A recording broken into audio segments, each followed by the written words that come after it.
So to continue with the prions, the diseases caused by the prions, as we already discussed, the prions are capable of inducing their own proteins into misfolded proteins and cause the disease, which are very important from the economical point of view. And sometimes they are also causing the disease in the human beings, and sometimes they are causing the disease in the animals. So TSC by the prions, it is also called as scrapie acid transmittable spongiform encephalopathy. Etiology, of course, the misfolded proteins is the basic etiology.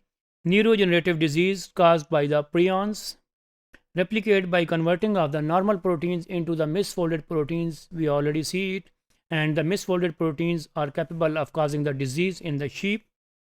Non-conventional disease agents, of course, most of the time the disease agents are bacteria or the viruses or the parasites. In this case, they are non-conventional agents. These are the proteins which are already present inside the body, and they are causing the disease in their abnormal forms. The host species, most of the time we call it as scrapie as the sheep disease. However, it can also cause the disease in the goats. Sheep and goats are the same ruminants animals, and then it can cause the disease in the mice and rats, monkey, and other laboratory animals.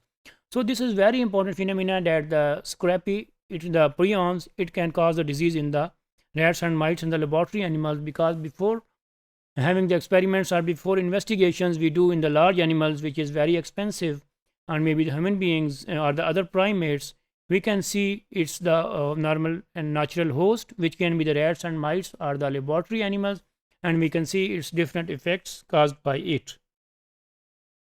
Geographical distribution, it's worldwide, and most of the time it is more in the developing countries. Of course, it may be due to the reason that stress conditions, which are more in the stress conditions, are not more in the developing countries, and the prions disease can be more there.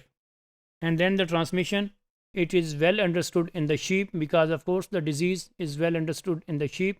So the transmission is transmitted the goat to the goats if kept the sheep within the herd. It is very important that within the herd, of course, just like we already see that the prions proteins are capable of the misfolded proteins, and they are capable of making it more and more prevalent, and the same proteins can be misfolded again, therefore within the herd. And during the pregnancy, because of the stress conditions are more in the pregnancy, therefore it is, and there are the more tendency that such kind of disease is happened in the during the pregnancy. And of course the transmission can also be done through the urine. So this is the disease, as we already studied. The prion disease is causing the diseases in the sheep. So therefore this is one kind of the sheep which has been happened the prion disease, and we can see the which kind of the sign and symptoms which are very prevalent in the prions. Here are the different signs and symptoms. The affected sheep will depart from the flock. It will not, he or she will not like to live in the flock. It will just stay away.